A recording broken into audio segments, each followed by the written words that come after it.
여러분 드디어 창세기로 돌아왔습니다. 요한 계시록을 지나 이제 창세기로 다시 처음부터 시작합니다. 창세기는 하나님과 그분의 창조 사실이 온 세상을 어떻게 만들고 변화시키고 이끄시는가 그 사실에 관한 이야기이기도 합니다. 창세기는 1장에서 50장까지 이루어져 있습니다. 1장에서 11장까지는 오늘 우리가 본문을 읽었던 노아 이야기를 포함해서 매우 극적인 이야기가 나옵니다. 특별히 지금도 여전히 논란이 되고 있는 창조 시간의 이야기, 약 137억 년이냐 또는 한 1만 년 정도 되는가, 지구의 창조, 우주의 창조 기간 이야기, 욥 논쟁을이라고 하면서 이 하나님의 창조가 실제 있었던가 그렇지 않은가에 관한 이야기, 논쟁이 될 정도로 오늘 창조의 이야기가 1장에 선명히 나오고요. 그리고 오늘 11장까지 바벨에 있는 탑 사건 이야기, 그래서 인간이 흩어지는 이야기까지가 나옵니다. 자, 이것을 어떤 이야기라고 하면은 원 이야기, 그래서 원래 역사, 프로토 히스토리라고 합니다. 그리고 12장에서 50장까지는 그 원 역사를 근간으로 해서 4명의 유명한 우리의 족장 이야기가 나옵니다. 아브람, 이삭, 야곱, 요셉. 그래서 창세기 1장에서 11장까지는 온 인류가 살아가는 원칙, 원리가 그대로 나와요. 하나님이 창조하시고 은혜를 주셨지만 또 죄를 짓고 타락하는데요. 다시 기회를 주시고 그 기회를 또 버리고 타락하고 하나님의 징계가 임하고 그리고 다시 회복하고 또 타락하고 하는 원형. 이 원형이 나오고 그 원형을 살아가는 4명의 족장들의 이야기가 나옵니다. 그래서 이 창세기는 우리가 앞으로 살아가는 모든 인류뿐만 아니라 그리스도인들의 본보기라고 할 수 있습니다. 창세기를 사랑해 주시길 부탁드립니다. 신호는 무엇일까요? 약속된 주파수 영역에서 소통하는 거예요. 우리가 스마트폰으로 함께 통화를 할 때요, 기지국이 있어요. 신호를 주고받는 겁니다. 잡음은 무엇입니까? 주파수 이외의 영역에서 이 소통이 안 되는 거예요. 그래서 여러분, 잡음이 신호로 나올 때는 지지직거리잖아요. 소통이 안 되는 거예요. 오늘 하나님은 약속의 책이라고 그랬어요. 하나님과 우리 사이에 대화할 때요, 이 창세기를 통해, 성경 전체를 통해 하나님의 신호를 서로 주고받는 거예요. 하나님의 뜻이 무엇인지, 또 내 뜻이 무엇인지 서로 소통하는 거죠. 하나님의 메시지라는 신호를 잡기 위해서는요, 창세기를 또 성경을 온전히 읽어야 될 줄 믿습니다. 하나님은 거룩한 명령을 주셨다고 그랬습니다. 이것이 1장 27절, 28절의 이야기입니다. 자, 여러분이 있는 성경을 읽으셔도 되고 앞에 화면에 나오실 텐데요. 하나님이 인간에게 주신 첫 번째 신호입니다. 이 신호는 소위 문화명령이라고도 합니다. 창세기 1장 27, 8절에 있는 말씀입니다. 여러분 매우 중요한 말씀인데요. 같이 읽어보겠습니다. 시작. 하나님이 자기 형상 곧 하나님의 형상대로 사람을 창조하시되 남자와 여자를 창조하시고 하나님이 그들에게 복을 주시며 하나님이 그들에게 이르시되 생육하고 번성하여 땅에 충만하라. 땅을 정복하라. 바다의 물고기와 하늘의 새와 땅에 움직이는 모든 생물을 다스리라 하시니라. 여러분, 이것이 하나님이 인간에게 첫 번째 주신 명령이기도 합니다. 이것을 우리가 이제 문화명령이라고 읽었습니다. 문화라는 것은 영어로 culture, 우리가 음악하고 노래하는 것을 의미하는 것은 아니고 그 모든 걸 포함해서 이것을 히브리어 원어로 보면요, 땅을 일구어 개간하다라는 뜻이 있어요. 뭔가 만들다라는 뜻이 있습니다. 이것은 하나님이 저와 여러분에게 주신 모든 영역에서 개간하고 만들고 하는 어떤 행위, 모든 것을 의미합니다. 여러분, 개간하려면 땅이 있어야 되지 않습니까? 이 문화명령이라는 것, 즉 문화라고 하는 지칭된 명사는요, 우리가 사는 모든 영역을 의미하는 거예요. 그 문화명령은 우리에게 주신 모든 영역에서 하나님이 나를 통해 일하시고자 하는 바로 그것, 그러니까 하나님의 주신 사명이라고도 이야기할 수 있을 것입니다. 자, 보십시오. 생육하고 번성하고 땅에 충만하고 정복하고 다스리라는 겁니다. 영적으로 조금 더 해석해 보면 예수 믿는 하나님의 백성들을 우리가 많이 넓히는 거예요. 우리가 1:1 제자 훈련하거나 복음을 나누는 것들은요, 바로 이 문화명령에 순종하는 것이죠. 자, 여러분, 제가 문화명령이라는 것을 여러분께 계속 강조하고 있습니다. 창세기에서, 성경에서 가장 먼저 주신 이 프로토히스토리, 원 역사 가운데 첫 번째 주신 따끈따끈한 명령이에요.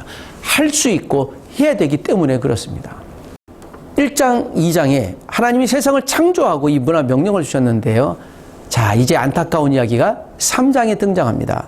창세기 3장에는 하나님에게 반역하는 피조물, 인간의 이야기가 나와요.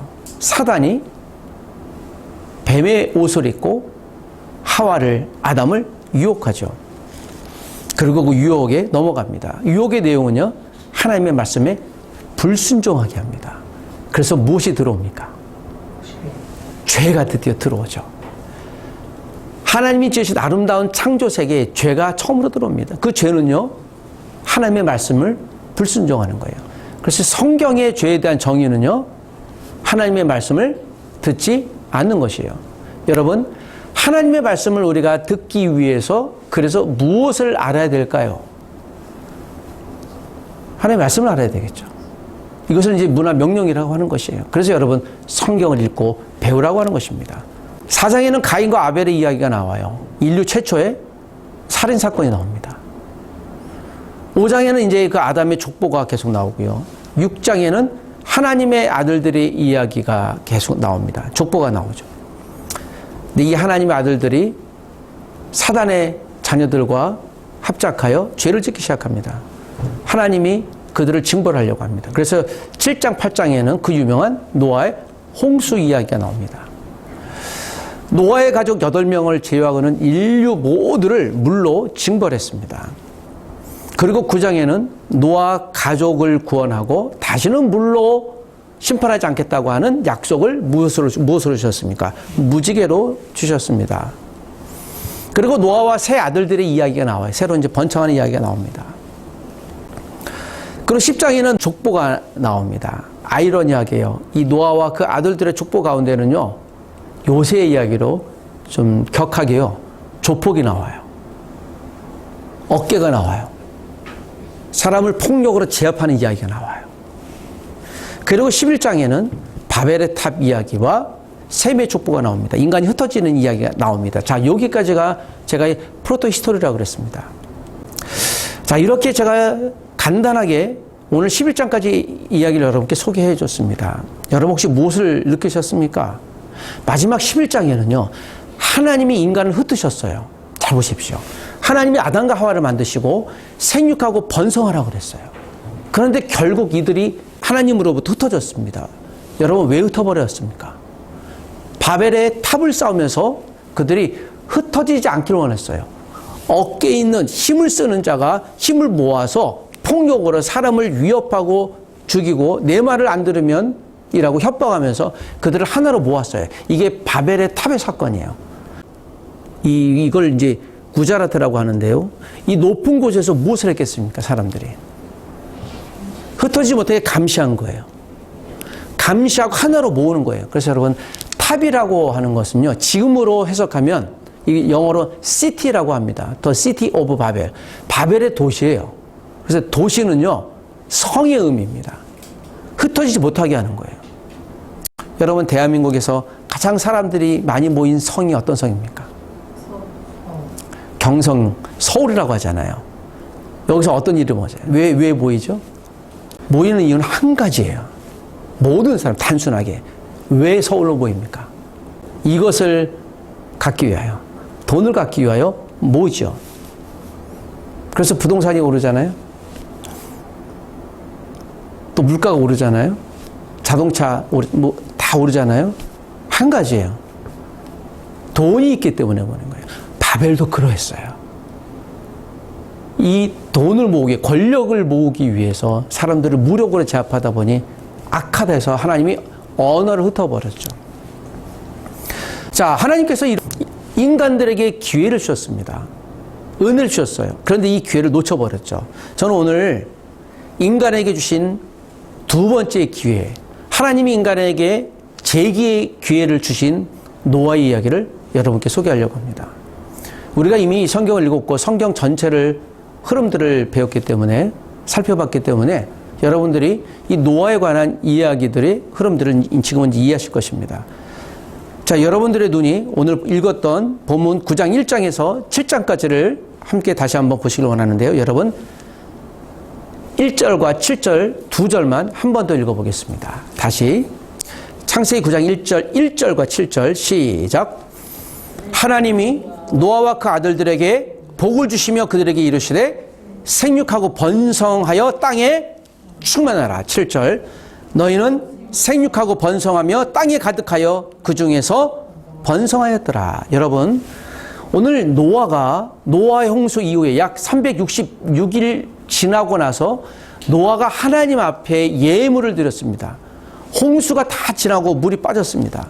그리고 나서 하나님 앞에 예배했습니다. 그랬더니 하나님이 노아와 그의 후손들에게 주신 명령이에요. 1절과 7절이 똑같죠. 어떻게 하라고요? 생육하고 번성하고 땅에 충만하라. 자, 여러분 이 말씀을 창세기 1장 28절에 주신 말씀이었던 것을 우리가 이해할 수 있을 거예요. 여러분 아담과 하와에게 번성하고 충만하고 땅을 다스리라는 명령을 주었는데 성공했습니까? 실패했습니까? 실패했죠. 하나님이 다시 주신 거예요. 그래서 여러분 이 노아의 홍수 사건은요 제2의 창조 사건과 유사해요. 하나님의 선별된 사람들만 다시 모은 거예요. 악한 자들은 다 심판하시는 거예요. 여기에 중요한 메시지가 있습니다. 여러분 하나님은 죄에 대해서 그냥 넘어가지 않으세요. 죄를 회개하지 않거나 갖고 있는 자들은요 하나님의 때에 반드시 심판한다는 겁니다. 여러분 죄를 짓고 또는 부정한 방법으로 내가 이익을 취했거든 잠시 웃을 수는 있지만 그 웃음은 결국 피눈물이 될 것이에요. 하나님의 심판 앞에 있을 것입니다. 그래서 여러분 죄인들의 형통을 부러워하지 마십시오. 그들은 결국 하나님 앞에 섰을 때 피눈물을 흘리며 지옥의 심판대에 설 것이에요. 이것이 노아 심판의 하나님의 메시지예요. 창세기는 그 얘기를 하고 있는 것입니다. 그런데 하나님은 다시 기회를 주셨어요. 어떤 기회예요? 다시 하나님의 1장 28절 문화 명령을 노아와 그 후손들에게 다시 주신 것이죠. 여러분 그래서 창세기는 기회책입니다. 창세기를 읽을 때 하나님의 성품, 하나님의 분노도 읽지만 사랑의 하나님도 또 읽을 수 있는 거예요. 하나님은 사람들에게 기회를 주셨습니다. 여러분 혹시 기회를 놓친 것이 있습니까? 하나님 앞에 간구하십시오. 제가 서두에 말씀드렸던 오늘 광고 시간에 말씀드렸던 최이삭 선교사님의 이야기를 보면서 제가 얼마나 감동이 되는지 모릅니다. 여러분 우리가 그분들을 위해서 기도했잖아요. 뇌종양 이 2번 수술 받고 거의 쉽지 않은 상황 가운데 의사가 했던 이야기 제가 아는 의사 선생님에게 말씀드리고 또 그 의사 선생님이 이분을 치료하는 담당 의사에게 지금으로 얘기하면 좀 거룩한 로비를 한 거죠. 좀 이분이 그런 분인데 좀 잘 좀 봐주십시오 하면서 얘기를 하고 또 돌아서 오는 얘기는 목사님 몇 개월 쉽지 않을 듯해요. 그 이야기가 최종적으로 들었던 이야기예요. 인간의 의과학으로는 쉽지 않았던 거예요. 그런데 그저께 이야기를 제가 다시 들으면서 다시 복귀를 꿈꾸고 이야기한다, 준비한다는 이야기를 들으면서 얼마나 가슴이 벅찼는지 모르겠습니다. 그래서 제가 하나님이 이분에게 2번째 기회를 주시는구나. 그러니까 하나님의 기회는요 여전히 있는 거예요. 우리는 인간적으로 다 실패하고 망가지고 내가 죽음을 준비하는 상황에 있을지라도요 여러분 여전히 하나님의 능력은 짧지 않습니다. 여러분 우리의 죽음 앞에 섰을지라도 하나님 앞에 간구하십시오. 생명을 연장시켜 주실 수 있을 거예요. 여러분 120세 되신 분이 하나님 앞에 살려달라고 이야기할 때 좀 민망할 수도 있어요. 그러나 여러분 하나님의 소명이 다하지 않는 한, 하나님의 사명이 여전히 있는 한 하나님 그 사명을 이루기까지 그들을 살려주실 것입니다. 또는 하나님이 그들에게 필요한 모든 걸 주실 것이에요. 하나님은 실패한 인간, 아담과 하와가 실패한 일들을 노아에게 다시 2번째 기회를 주셨습니다. 여러분 하나님 기회 주셨을 때 붙잡고 순종하는 우리가 되기를 원합니다. 질문해 보십시다. 여러분 하나님은 저와 여러분에게 어떤 기회를 주셨습니까? 올 한 해 한번 생각해 보십시다. 하나님이 내게 주신 기회는 혹시 무엇이었을까요? 제가 우리 교회 이제 예배당을 위해서 새로운 예배당을 놓고 여러분들 아시겠지만 제가 해야 될 일이 영역은 너무 넓어요. 굉장히 넓습니다. 그럼 외국인 유학생들을 비롯해서 이 지역 다른 교회를 또 돕는 일들과 함께 연합하는 일들도 있고, 그러니까 해야 될 일이 정말 많다. 우선순위를 잡기 굉장히 불편할 정도로 제가 능력이 많다는 게 아니라 하나님 주신께 사명을 제가 그렇게 붙들고 있다라는 거예요. 그래서 하나님 이걸 어떻게 해야 되죠? 라는 가운데 이게 있어야 되겠다. 제가 그 밥집을 지으려고 그렇게 애를 쓰다가 이 예배당이 필요하겠구나라는 생각이 머물렀습니다. 그러다 보니 제가 뒤를 살펴봤더니요, 지금까지 잘 아쉬운 게 제가 카페 베르데를 예배당으로 사용했지 않습니까? 그리고 그것을 이제 주인이 정리해야 될 상황 가운데 있어서 저보고 목사님 제가 정리해야 될 것 같아요 라고 하면서, 그래서 이제 그만뒀는데 그때 그분이 그랬거든요. 목사님이 건물 사실래요? 그래서 이 9억 10억이나 되는 걸 제가 어떻게 삽니까? 하고 말하는데요, 지금 와서 보면 살 수 있었어요. 여러 가지 이제 기회 가운데 뭐 대출을 받고 이제 하면서 제가 지금 좋은 기회였는데 후회하는 게 아니라 지금 그걸 보면서요, 그러면 나는 다시 후회하지 않을 일들을 뭘 해야 될까? 이제 그것을 생각하는 거예요. 여러분, 베드로와 가룟 유다의 스토리를 우리가 아십니다. 두 사람의 공통된 특징은 무엇입니까? 주님을 열심히 따랐던 제자들이에요. 주님이 베드로와 유다 가운데 누굴 더 신뢰했을까요? 여러분, 제자들 가운데 유대인들은요, 가장 신뢰하는 사람에게 통장을 맡깁니다. 여러분, 12제자 가운데 통장을 갖고 있었던 제자는 누구였습니까? 유다였습니다. 그래서 가장 신뢰하고 믿을만 했던 사람이에요. 샘도 밟고 정직했던 사람으로 예수님이 인정했던 사람이에요.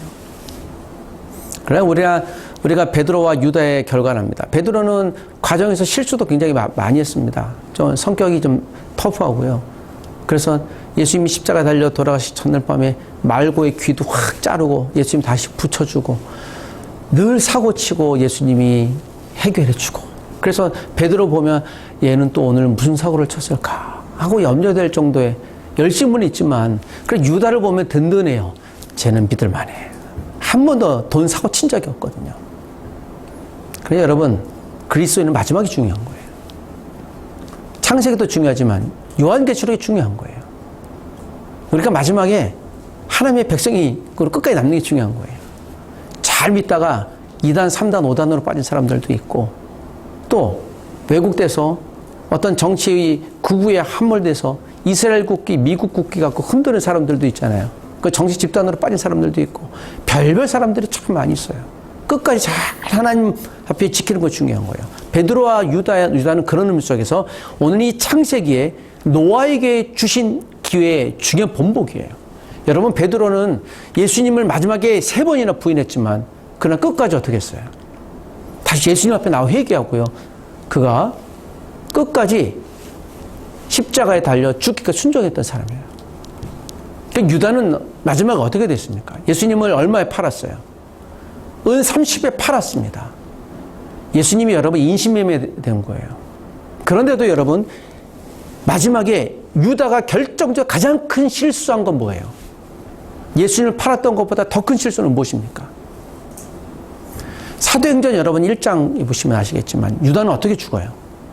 스스로 생을 마감해요. 비참하게 해요. 그가 무엇을 못한 거예요? 회개 못한 거예요. 그 기회를 놓친 거예요. 그리스도인에게 주신 가장 위대한 선물은요, 회개의 선물이에요. 회개의 선물이에요. 죄송한데 영어로 repent라고 해요. 그러니까 다시 돌아간다는 뜻이 있어요. 우리가 다시 돌아갈 기회가 있는 거예요. 하나님이 노아에게 그 기회를 주셨어요. 아담과 하와가 실패한 것을 노아에게 해요. 여러분, 한 번 실패할 수 있어요. 괜찮아요. 그러나 여러분, 2번, 3번 계속 실패할 때는요, 우리 스스로 살펴야 돼요. 내가 게으르거나 아니면 하나님을 믿지 않거나 하나님이 우리에게 기회를 여전히 주세요. 심지어는 여러분 7번씩 70번이나 주시기도 하십니다. 여러분 이 말씀을 붙드시는 우리가 되시길 원합니다. 요한계시록에 이런 말씀이 있죠. 22장 19절 20절에 있는 말씀이에요. 같이 한번 읽어볼까요? 시작. 만일 누구든지 이 두루마리의 예언의 말씀에서 제하여 버리면 하나님이 두루마리에 기록된 생명나무와 및 거룩한 성에 참여함을 제하여 보시리라. 이것들을 증언하신 이가 이르시되 내가 진실로 속히 오리라. 자, 여기까지요. 예수님이 다시 어떻게 하신다? 오신다라는 이야기예요. 요한계시록 이야기는요. 그래서 여러분 제가 그 말씀을 드렸습니다. 요한계시록 이야기는 막 진노와 하나님의 징벌의 이야기로 상징으로 가득 찼다 그랬습니다. 그러나 우리가 요한계시록을 들을 때마다 여러분 우리는 기쁨의 이야기로 들으라고 그랬습니다. 그건 두려움의 이야기가 아니에요. 우리에게 기쁨의 이야기죠. 마치 결혼 날짜를 내일 앞에 둔 신랑 신부처럼 우리 내일 결혼한다. 얼마나 기쁘고 소망이 있겠습니까? 여러분 믿음이 건강할 때 소망은 병들지 않아요. 이 존 버년이 자기가 감옥에서 있을 때 썼단 말이에요. 감옥에서 지독한 감옥 생활을 할 때요. 그의 믿음은 더 창궐해서요. 철로 역정을 써냈습니다. 여러분 믿음이 건강할 때 소망이 병들지 않아요. 우린 주로 희망을 찾으려고 해요. 여러분 죄송한데요. 희망은 금방 꺾입니다. 희망을 찾지 마세요. 그리스도인들은 믿음을 찾으셔야 됩니다. 우리 믿음이 건강하다면 유다처럼 예수 그리스도 앞에 나오지 않는 것이 아니라 베드로처럼 회개의 자리에 나올 수 있는 것이에요. 하나님은 기회의 하나님입니다. 하나님은 노아에게 무지개로 약속하셨어요. 그런데 우리가 이 하나님의 약속을 자주 놓치려고 그래요. 그래서 심지어 로마서는 이런 말씀도 합니다. 7장 24, 25절에 이런 말씀이 있습니다. 자, 앞에 있는 말씀이 있는데 같이 한번 또 읽어보십시다. 시작. 오라 나는 공고한 사람이로다. 이 사망의 몸에서 누가 나를 건져내랴. 우리 주 예수 그리스도로 말미암아 하나님께 감사리로다. 그런즉 내 자신이 마음으로는 하나님의 법을 육신으로는 죄의 법을 섬기노라. 여러분 이 말씀을 사도 바울이 했다는 것을 우리가 기억해야 돼요. 바울도 인간적으로는 육신의 법을 섬기려고 했습니다. 그러나 하나님의 법 성령께서 우리 가운데 함께 계셔서 내가 육신의 법을 내가 이익을 쫓아갈 건가 하나님의 영적인 유익을 쫓아갈 건가 고민한다는 것입니다. 이 두 경향이 우리 가운데 계속 있을 것입니다. 우리가 하나님 앞에 붙어 있을 때 여러분 견고하게 하나님 말씀이 우리를 붙들고 우리가 하나님을 닮아가게 될 줄 믿습니다. 여러분 노아가 그 기회를 붙든 거예요. 2018년에 인도에서 16살짜리 소녀가 두 팔을 사고로 잃었어요. 잘렸습니다. 뇌사로 사망한 이 청년의 기부로 이 두 손을 기부받았습니다. 다행히도 봉합수술이 잘 됐습니다. 그런데 보시는 것처럼 까맣고 털이 수북한 20대 남자의 손이어서 여기에 사실 화상 자국도 있고요. 처음 이 영상을 봤더니요. 여러분 얼굴은 이쁘장한데요. 이 손이 너무 터프해요. 여러분 3년이 지나서 손이 이렇게 변했습니다. 손이 점점 가늘어지고 손가락이 길어지는 현상이 일어났습니다. 자, 이것을 이제 의과학자들이 얘기하는데요. 이것을 이 셀룰러 역전 현상이라고 그래요. 몸에 있는 피부 DNA 셀이 기증받은 사람, 그 사람화 되는 거예요. 제가 이걸 보면서요, 여러분 기도에 관한 이야기를 읽겠습니다. 우리가 마태복음 18장에도 합심기도에 대한 이야기를 많이 제가 여러분께 소개해드렸습니다. 두세 사람이 합심하여 기도하면 그대로 이룰 것이라는 말씀인 것이죠. 기도하는 그룹에서 기도할 때 기도의 에너지가 시너지가 되어져서 그 기도에 많은 응답으로 나오는 것을 보게 됩니다. 여러분 노아는요 실패했던 아담의 이야기를 알고 있었어요. 안타깝지만 결국 노아도 여러분 실패한 사람으로 남아요. 그래서 아브라함이 이 이야기를 다시 이어갑니다. 제가 다음 주에 아브라함 이야기를 여러분께 좀 소개하려고 해요. 그런 의미 속에서 오늘도 이 마태복음에 있는 이 말씀처럼 두세 사람이 내 이름으로 모여 있는 곳에 그들 중에 함께 있겠다. 처음엔 내가 기도할 줄 몰라요. 그러나 기도하는 사람, 마음으로 함께하는 사람들 모임에 내가 들어갔을 때요. 나도 기도하게 되고 배우게 되고 이제 기도의 위대한 거인이 되는 겁니다. 여러분, 우리는 어떤 사람들과 함께 있는가, 바로 그것이 그 사람을 결정하는 겁니다. 그 사람이 누구인지를 알려면요, 그 사람의 친구를 보라고 했습니다. 나의 친구들이 어떤 사람인지를 보라고 했습니다. 제가 지난주에 교직원들에게 제가 점을 보러 점집에 한번 가봤다는 이야기를 하니까 깜짝 놀라면서 저에게 이렇게 의심의 눈치로 쳐다봤습니다. 목사님, 거길 왜 가셨어요? 제가 제 이제 과거 이야기를 얘기하는데요. 그렇군요. 선생님, 제가 점집을 왜 갔을까요? 그러니까 점 보러 가신 거 아니에요. 제가 점집에 간 이유는요, 한 가지입니다. 그 점집 주인을 전도하러 갔지 제가 뭐하러 갔겠습니까? 아, 그러시군요. 라고 회심의 미소를 짓더라고요. 여러분, 누구와 함께 있느냐가 중요해요. 내 가운데 있는 성령님이 나와 여전히 함께 하셔서 내 이 소명과 사명이 있어서 어딘지 갈 수 있는 겁니다. 여러분, 우리는 나이트클럽에도 갈 수 있어야 되고 모든 곳에 갈 수 있어야 돼요. 그런데 여러분, 우리의 믿음의 친구, 소위 인생 친구라고 하시는 분은 누굽니까? 그들이 우리를 결정할 거예요. 저는 그런 친구들 버리라고 하는 얘기가 아니에요. 교제하고 친밀한 관계도 있어야 됩니다. 그러나 영적인 친구, 그런 친구들이 결정적으로 내 인생을 북돋우게 할 겁니다. 그런 친구들은 누굽니까? 하나님이 오늘 두 번째 기회를 주신 것을 여러분, 오늘 노아를 통해 배운 이 말씀을 붙드시길 부탁드립니다. 하나님이 세상을 만드셨듯이 새로운 한 해, 여러분에게 새로운 한 해라는 선물을 주셨을 것이에요. 혹시 실패한 것이 있습니까? 그러면 다시 성찰하십시오. 다시 붙드십시오. 하나님이 역사하실 것입니다. 저는 오늘 목사로서 저와 여러분들에게 제 인생에도 말씀드리고요, 여러분 인생에도 말씀드립니다. 여러분, 실패하셨거든 다시 일어나 믿음으로 살아가는 한 주가 되시길, 또 올 한 해 앞으로의 10년이 되시길 주 이름으로 부탁드립니다. 기도하십시다.